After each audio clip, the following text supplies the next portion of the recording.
नमस्कार। आप सुन रहे हैं किताब घर और मैं हूं अरिसुदन। किताब घर में हम बात करते हैं हिंदी किताबों पर, नई पुरानी हर तरह की, चाहे कल्पना हो, इतिहास, कविता, कहानी या व्यंग्य। हर शनिवार हम एक लाइव सेशन करते हैं, आप भी उसमें जुड़ सकते हैं। लिंक यहीं नोट्स में दिया हुआ है। हमारी आज की किताब है दिव्य प्रकाश दुबे जी की इब्ने बतूती। तो चलिए सुनते हैं किताब घर में आज की चर्चा। तो चलिए, अभी बस 20 सेकंड बचे। Anupam, thanks so much for joining. हमने आपको इंस्टा पे मैसेज डाल के बुला लिया, और जैसे ही मैंने इस किताब के बारे में ग्रुप में नोट डाला था कि इस हफ्ते चर्चा करने वाले हैं, तो प्रज्ञा ने बताया कि अनुपम ने तो सबसे पहले पढ़ने वालों में से हैं। अनुपम, अपने नाम के अनुसार इसके बारे में आप विशेषज्ञ हैं, और आपकी दिव्य प्रकाश दुबे जी से बात भी हो चुकी है, तो फिर बनता ही था। हेलो प्रज्ञा, वेलकम। हेलो डॉक्टर वसुधा, वेलकम। तो चलिए हम चर्चा शुरू कर देते हैं। सबसे पहले तो सजीव जी ने हमको रिकॉर्डिंग भेजी थी, आई थिंक क्लब हाउस पे जो बात की थी दिव्य प्रकाश दुबे से, वो रिकॉर्डिंग सुनी, बड़ा मजा आया। अभी हमारे ग्रुप में जितने भी लोग हैं करीब करीब सभी उसका हिस्सा थे, और विश्व दीपक उन्होंने अभी तक ज्वाइन नहीं किया। वो तो जो हमारे लेखक हैं इस किताब के, दिव्य प्रकाश दुबे, उनके मित्र हैं काफी पहले से, तो वो भी शायद ज्वाइन करेंगे। लेकिन तब तक अगर मैं इसका परिचय दूं तो मुझे ये किताब बहुत ही अच्छी लगी। जो नए लेखक हैं हमारे, ऐसा लगा अचानक से, क्योंकि कुछ महीने पहले निर्मल वर्मा की किताब पढ़ी थी जिसकी चर्चा भी हमने की थी यहाँ पर।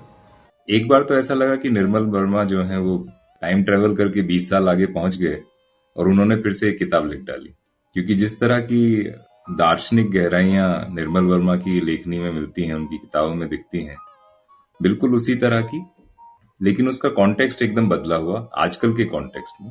दूसरी जो बहुत अच्छी बात है, इसकी जो हिंदी है बहुत आसान हिंदी है, आम बोलचाल वाली हिंदी है, तो बहुत ज्यादा कष्ट नहीं उठाना पड़ता कि कोई शब्द समझ नहीं आ रहा है, डिक्शनरी खोलनी है। लेकिन जो छोटी छोटी बातों में बहुत कुछ कहने की कला है, वो मेरे ख्याल से दिव्य प्रकाश दुबे में बहुत है, क्योंकि करीब करीब हर 2-3 पेज के बाद वो कोई एक छोटी सी ऐसी बात कह जाते हैं जो जिसको आप बहुत ज्यादा रिलेट कर सकते हैं, या पता लगता है कि ये कितने अनुभव से आई है, या जो कहते हैं ना कितने गहन दर्शन से आई है, उस तरह की बातें। अब जैसे मैं एक छोटा सा उदाहरण दूंगा इससे पहले कि मैं अनुपम को बोलूं। एक इसमें ये 6 शब्दों का वाक्य है गिन के, कि सुबह की चाय में सुबह रहती थी। बस इतनी सी बात है, लेकिन इतनी सी बात में बहुत कुछ कह डाला लेखक ने। मतलब ये कहने के लिए, जैसे वो गालिब और मीर के बीच में बात होती थी ना, कि जब तुम मेरे पास होते हो गोया कोई दूसरा नहीं होता, कि मैं अपनी सारी लेखनी दे सकता हूं इस एक छोटी सी पंक्ति के लिए। तो ऐसी ही बड़ी खूबसूरत सी लाइन कह डाली लेखक ने, और उसको आप नोटिस भी नहीं करेंगे, लेकिन अगर रुकेंगे उस पर तो फिर उसकी आप गहराई जानेंगे। तो इसके साथ मैं रुकता हूं। अनुपम, आपसे सुनना चाहेंगे। धन्यवाद अरिसूदन। और ये किताब मेरी भी बहुत फेवरेट रही है। तो ये किताब की जो शुरुआत की लाइन है ना, जहाँ डेडिकेशन का पेज है, माँ जो कभी 20 बरस की लड़की थी उस लड़की के नाम, तो मतलब ये आइडिया ही ऐसा था ना कि हम लोग कभी इमेजिनिंग नहीं कर पाते कि हमारे पेरेंट्स भी कभी युवा रहे होंगे, क्योंकि हमारे लिए तो वो हमेशा मम्मी पापा होते हैं। तो हम लोग कभी उनका टाइम ट्रेवल करके ये नहीं देख पाते कि उनका पास्ट कैसा रहा, वो अपनी यंग एज में अपने फ्रेंड्स के साथ कैसे रहे। तो वो एक इमेजिनेशन में ही नहीं आता कि किस तरह से मतलब उनकी यंग एज निकली होगी। तो उस एक चीज को एड्रेस करना अपनी लेखनी के थ्रू, वो बहुत बड़ी चीज थी कि आप पैरेलल्स में चल रहे हैं। एक तो उसकी शालू अवस्थी का जो यंग एज का था, और उसके बाद राघव जो आज की डेट में अपनी मदर का पास्ट समझने की कोशिश कर रहा है। बेटा माँ के पास्ट के साथ एडजस्ट करना चाह रहा है। वो एक बार लेटर्स पढ़ता है, उसे लगता है कि अरे यार, मेरी मम्मी ने कैसे ऐसे किसी के साथ कभी लव अफेयर में रही होंगी, वो चीज उसको हजम ही नहीं होती। तो मतलब यहाँ पे वो क्रांति की बात है कि पेरेंट्स के लिए क्या कहते हैं, आप पार्टनर ढूंढना चाह रहे हो, और इसके अंदर जिस तरह से कैरेक्टर डेवलप हुए हैं वो मेरे को बहुत अच्छा लगा कि क्रांति की बात तो कर रहे हैं लेकिन वो ऐसी कोई क्रांति नहीं है कि चौक चौराहे पे जाके नारेबाजी हो रही है। एक बहुत साइलेंटली आप ट्रीट कर रहे हो उस चीज को, उस समस्या को भी। एक एज के बाद पेरेंट्स को भी पार्टनर की जरूरत होती है जहाँ सिंगल पेरेंट्स रह जाते हैं। तो वो इस किताब का जो आइडिया है वो मुझे बहुत ज्यादा पसंद आया। और हाँ, स्टार्टिंग डेज में मैंने ये किताब पढ़ी थी, तब दिव्य सर को रिव्यू भी भेजा था ईमेल पे, तो उनकी कॉल आई थी, इसके लिए भी आई थी और आको बाको के लिए भी आई थी। तो वो एक फैन मोमेंट ऐसा था कि आप जिसको एडमायर कर रहे हो उसकी सामने से कॉल आ जाए तो दिन तो बन जाता है। और बिल्कुल, इसके दिन अंदर तो एक कैरेक्टर रहा सिर्फ दिन निशा ही नहीं, का। हफ्ते और महीने भी बन जाते हैं शायद। हाँ, और इसके अंदर जिस तरह उन्होंने एक साइड कैरेक्टर है निशा का, राघव की गर्लफ्रेंड है, लेकिन वो साइड कैरेक्टर भी कितना इम्पैक्टफुल है कि वो समझने में कोशिश करवा रही है माँ बेटे के बीच में, एक पुल बन रही है लड़की। वो समझाने की कोशिश कर रही है कि तुम इमेजिन तो करो कि तुम्हारी मदर की भी कोई नीड्स हो सकती हैं, तुम तो जा रहे हो बाहर बट तुम्हारी मदर अकेली रह जाएंगी। क्योंकि बच्चे कभी ये सोच नहीं पाते ना, उनके लिए पेरेंट्स हैं तो उनको लगता है हमारा वर्ल्ड तो कंप्लीट है, लेकिन पेरेंट्स भी अकेले हो सकते हैं। वो जो समस्या है उसको इस तरह से उसको समझाती है कि उसको समझ में आता है कि हाँ, मेरे को मेरी मदर के लिए अभी कोई पार्टनर ढूंढना पड़ेगा इससे पहले कि वो मेरे जाने के बाद अकेली रह पाए। तो वो जो साइड कैरेक्टर है वो भी अपना इम्पैक्ट क्रिएट कर रहा है। हालांकि स्टोरी उसके बारे में है नहीं, लेकिन उसका पूरा इम्पैक्ट है इस स्टोरी के ऊपर। तो साइड बिल्कुल। कैरेक्टर्स के थ्रू भी जान आ रही है। हाँ, और वसुधा लिखती है उन्हें जलन हो रही है। पहली बार है कि वसुधा को जलन हो रही है हम लोगों से। जनरली तो होता ही है कि हम कोई किसी भी बात की चर्चा करते हैं तो पता लगता है कि वसुधा जो है उस लेखक से मिल चुकी हैं और उसकी ऑटोग्राफ बुक उनके पास है। तो हमें खुशी हुई है जानकर कि आज समय कुछ तो बदला है। मेरे पास सिर्फ एक ही ऑटोग्राफ बुक है, अक्टूबर जंक्शन। तो अनुपम, अब जब आप लिखेंगी, वो जो आपकी अमेजोन वाली थी हिंदी के ऊपर जो लिखा था, उसकी जब अंतस। किताब आएगी तो उसको हम साइन करवा लेंगे। ओके, ठीक तो है, डन। इस किताब में ना एक तो सब कुछ आइडियल आइडियल सा है, सब पॉजिटिव पॉजिटिव सा है, बहुत ही फील गुड है। और मेरे ख्याल से वो बहुत अच्छी बात भी, क्योंकि हमेशा जरूरी नहीं है कि कुछ गलत हो ही हो या कोई इंसान गलत हो ही हो। गिनती के पात्र हैं, उसमें से आप किसी को भी विलन नहीं ठहरा सकते। सब अपना अपना काम करते हैं, कोई किसी का काम बिगाड़ने की कोशिश नहीं करता है। और ऐसा होता है जिंदगी में, ऐसा नहीं कि हमेशा आपके इकोसिस्टम में कोई ना कोई एक इंसान गड़बड़ करेगा ही करेगा। वो लोग मिल जाएंगे आपको कहीं ना कहीं, लेकिन जरूरी नहीं है। तो वो एक बात इस किताब में बहुत अच्छी है। और जितने भी पात्र हैं वो सब काफी प्रैक्टिकल थिंकिंग है। कहीं कहीं पर उनको झटके लगते हैं, जैसे आपने कहा कि राघव जो शालू अवस्थी का पुत्र है, वो जब उनका ऊपर रखा हुआ बक्सा पहली बार खोलता है तो उसको एक शौक जैसा लगता है कि मेरी मम्मी का तो बॉयफ्रेंड भी था या है, लेकिन वो शौक से उबर जाता है। तो इस तरह की कई सारी अच्छी बातें हैं, वो हम करते रहेंगे। पहले एक बार प्रज्ञा से सुनते हैं, प्रज्ञा क्या कहती हैं। एक लेखक के तौर पे मुझे दिव्य प्रकाश दुबे जी का जो पूरा परिचय है और जो उनके प्रति एक आकर्षण है उनके लेखक का, ये अनुपम का ही एक दी हुई चीज है ये। तो उनको समझना और उनके लेखक, क्योंकि ये आती थी मेरे पास और उनकी किताब देके जाती थी कि नहीं तू पढ़, और मैं फिर वो पढ़ती थी। तो इस तरीके से डेवलप इसी का इनकलकेट कराया हुआ है एज ए लेखक। तो मैं मानती हूँ कि आज के दौर का जो एक लेखक है ये दिव्य प्रकाश दुबे, इन्होंने जो किताबें लिखी हैं, इन्होंने दोनों चीजें ध्यान में रखी हैं कि स्तर क्या है मेरे पाठक का और हिंदी कितनी पॉपुलर हिंदी वो समझ रहा है। तो अच्छा लेखन जब एक साधारण हिंदी में आपको लिखने की, सुनने के लिए, पढ़ने के लिए मिलता है और उसकी फिर बकायदे मार्केटिंग भी उनकी जो है वो उसमें एक जरा फुहरता नहीं है और इतनी ज्यादा प्रबुद्धता है उनकी बातों में, उनके चीजों को रखने, उनके आकलन में, कि आप उनके लेखन और उनके दोनों के प्रति आप एक आकर्षण महसूस करते हो और जुड़ते जाते हो कि हाँ भाई ये पढ़ ली, ये भी पढ़ ले, ये भी पढ़ ले। तो ये बहुत बड़ी बात है आज के इस लेखक के लिए कि उन्होंने उस जॉनर, उस पब्लिक को अपनी तरफ खींच लिया है जो केवल अंग्रेजी के पीछे जा रही थी। और हिंदी में, साधारण हिंदी में, इब्न बतूतिया पे टाइटल देखिए, मैं बहुत ज्यादा आकर्षित हो गई कि ऐसी बात, अरे क्या होगा इस किताब में, इतना अच्छा, अब तक तो सिर्फ इब्न बतूता सुना था। तो ये सारा जो थॉट प्रोसेस है इस राइटर का, वो बहुत ही ज्यादा अपने पाठक के दिमाग में घुस करके सोचने वाला है। जो कंटेंट भी इन्होंने उठाया है, भले ये एक क्रांतिकारी कंटेंट है, लेकिन ये बहुत ज्यादा आज भारत के समाज में हो रहा है।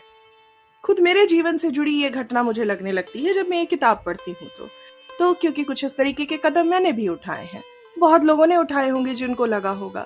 तो हम जब जुड़ जाते हैं, अपने गहराई में खुद को उसमें ढूंढने लगते हैं, और वो भी बोलचाल की भाषा में, बोलचाल की भाषा का साहित्य, तो उससे उम्दा क्या बात होगी। तो मेरा तो ये कहना है। बहुत अच्छी बात कही प्रज्ञा, और आपने दो तीन शब्द बड़े अच्छे अच्छे बोले कि एक तो इसमें फूहड़ता जैसी कोई चीज नहीं है, प्रबुद्धता है लेखक की भी और वो अपने पाठक की भी समझते हैं। और हमने जो इंटरव्यू सुना था, सजीव जी ने शेयर किया था अनुराग जी का जो इंटरव्यू है अनुराग शर्मा का दिव्य प्रकाश जी के साथ, उसमें उन्होंने थोड़ा सा इसका विश्लेषण भी किया है कि ये नाम कहाँ से आया इब्ने बतूती। पहली बात तो ये शब्द है ही नहीं किसी शब्दकोश में, नया शब्द है, उन्होंने खुद इसका आविष्कार किया। और क्यों किया कि इब्ने बतूता जो होता है, जो मेरा इंस्टाग्राम हैंडल भी है, क्योंकि मुझे वो सैर सपाटे वाला इब्ने बतूता का जो कैरेक्टर है वो पसंद है, लेकिन इसका जो शाब्दिक अर्थ होता है वो होता है बतूता का बेटा, जो घूमता रहता है जगह जगह पे। और अगर इसको हम सीधे से बोलें कि किसी महिला के लिए इसको प्रयोग करना है तो इब्ने बतूता नहीं, कुछ और बतूता होगा। वो बड़ा कॉम्प्लेक्स सा शब्द था और वो कहीं से जमता ही नहीं है। तो पाठक ने, सॉरी लेखक ने, दिव्य प्रकाश जी ने बना लिया इसको इब्ने बतूती, और ये शब्द ना होते हुए भी इतना फिट बैठता है इसके ऊपर। वो एक उन्होंने फ्रीडम ले ली, लेकिन बहुत अच्छा किया कि उन्होंने फ्रीडम ले ली। तो मैं रिक्वेस्ट करूंगा विश्वदीपक जी, आप भी आइए, कुछ बताइए, क्योंकि आप उनके मित्र भी रह चुके हैं लेखक के। और बाकी जो लोग इसको पढ़ना चाहेंगे उनके लिए बताएं कि इस किताब में गिनती के ही पात्र हैं, बहुत ज्यादा पात्र नहीं है।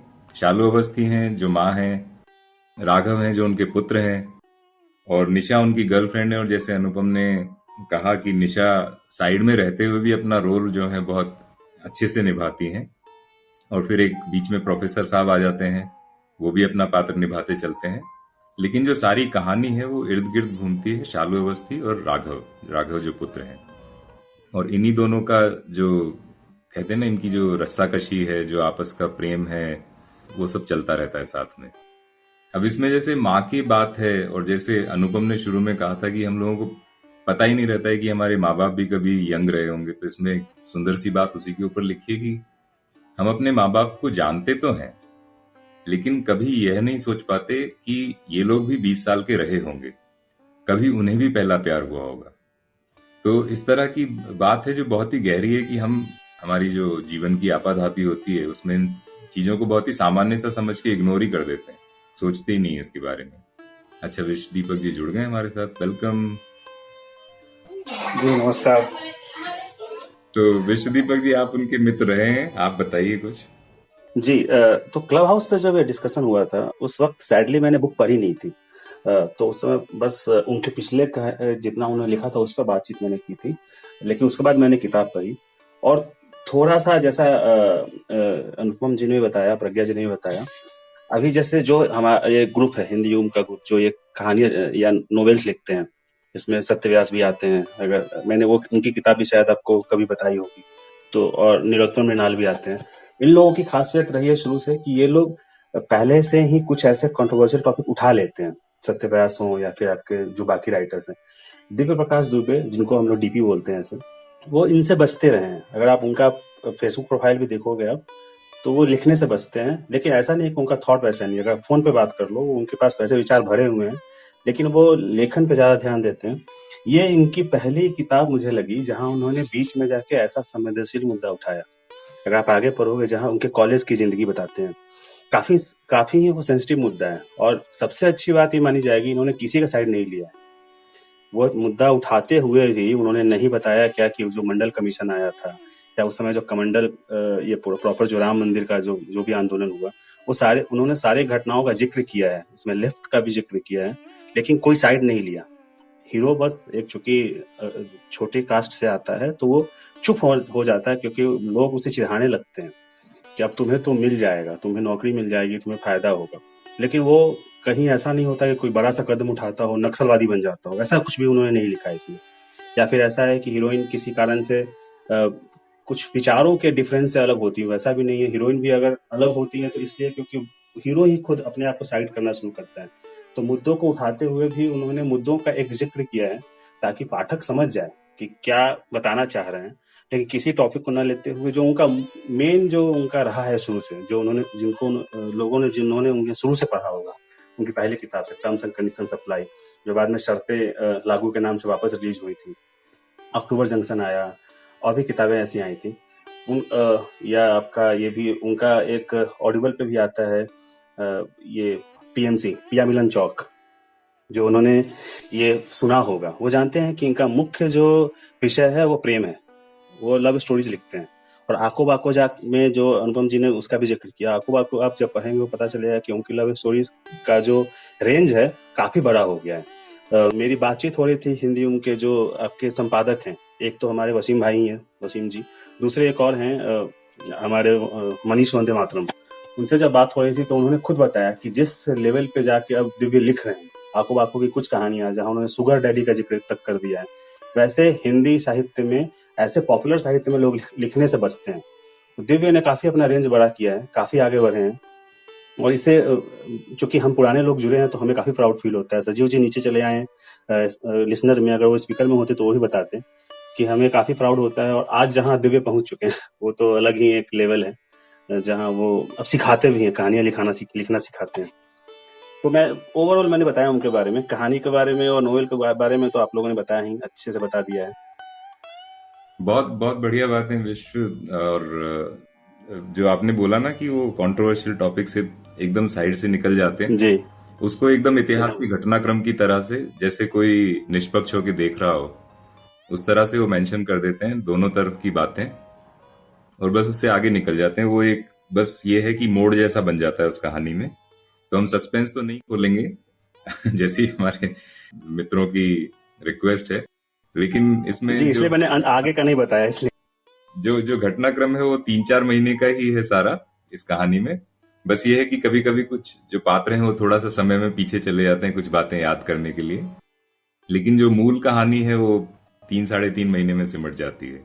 कहानी बहुत ही हल्की फुल्की है, आप इसको पढ़ना शुरू करेंगे ऐसा कहीं पे भी नहीं लगता है कि, जैसे मैंने कहा ना कि वो कई बार बड़ी अच्छी दार्शनिक गहरी बातें कह देते हैं लेकिन वो उन पर ठहर नहीं जाते हैं।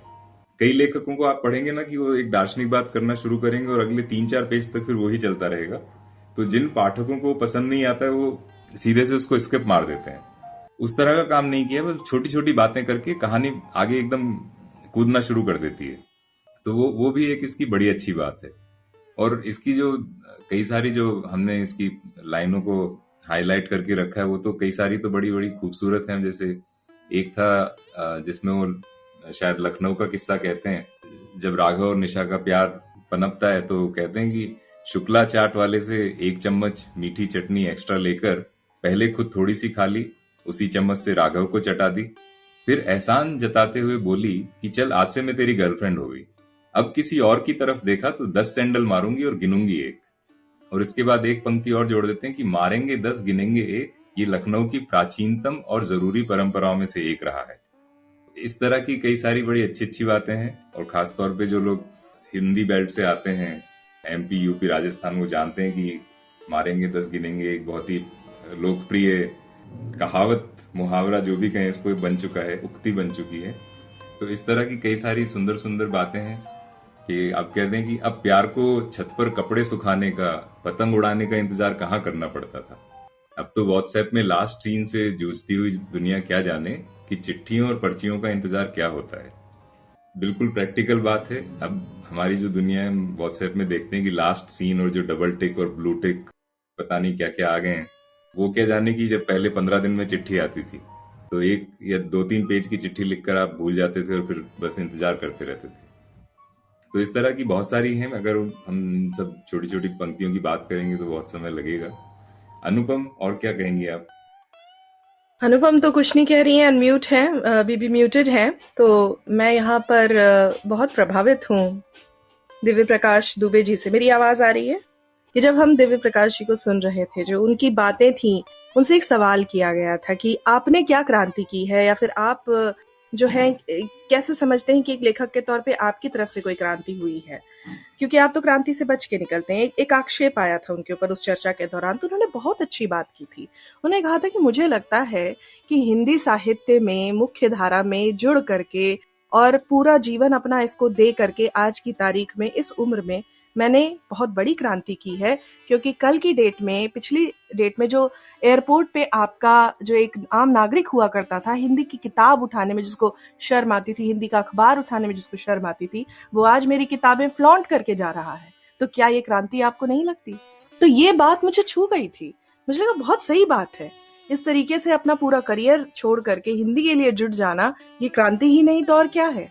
तो ये बात मैं यहाँ रखना चाहती थी जी। और क्रांति से के सिलसिले बहुत में अच्छी एक्चुअली बात एक और की। मैं बस जोड़ना चाहूंगा एक लाइन कि हाँ, लेखन में वो संभल के निकलते हों, लेकिन अगर आप उनकी एक्टिविटीज देखोगे, मेरी बात होती है या फिर मैं उनके फेसबुक के पोस्ट भी देखता था, आप देखोगे वो प्रॉपर जहाँ पे गलत होता है वो गलत बताते हैं।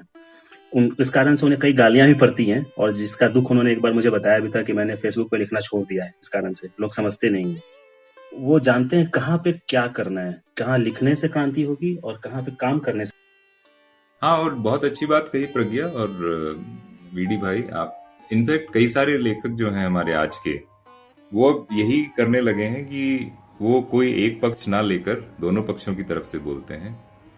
और उसका एक कारण तो ऑब्वियसली ये भी है कि आप अपने पाठकों को किसी भी तरह से नाराज नहीं करना चाहते हो, हर तरफ से आते हैं। लेकिन जैसे क्रांति की जो बात कही प्रज्ञा ने बहुत अच्छी, तो इस किताब के आखिर में जो उन्होंने एक पंक्ति कही जिसका कहानी से तो कोई खास रिलेशन नहीं है, तो इसमें कोई सस्पेंस नहीं खुलता है, लेकिन जिस लाइन से वो इस किताब को बंद करते हैं, आखिर में खत्म करते हैं, वो है कि जमाने से आगे तो बढ़िए, जमाने से आगे तो बढ़िए, मजाज जमाने को आगे बढ़ाना भी है। तो बड़ी गहरी सी बात कह गए वो मजाज का शेर लेकर। और इसका सारांश यही है कि अगर आपको कुछ बदलाव लाने हैं तो पहले कुछ बदल के दिखाओ, खुद बदल के दिखाओ। इस कहानी का कथानक भी कुछ इसी तरह का है कि अगर हम थोड़े थोड़े से भी परिवर्तन कर सकें, जैसे अपने माँ बाप को ही समझना है, उनके पुराने दिनों को समझना है, तो हम अप्रिशिएट करना सीखेंगे कि दूसरे लोग कहाँ से आ रहे हैं, क्या करते थे, क्या वो कर सकते हैं। उसी के आधार पे फिर ये कहानी आगे बढ़ती है। तो ये बात है। अब और तो इसमें बहुत सारी ऐसी छोटी छोटी लाइन है जिनको अगर मैं कहूंगा तो फिर कहते ही जाएंगे हम। तो आज यहीं पे रोकते हैं। प्रज्ञा, और क्या कहेंगी आप?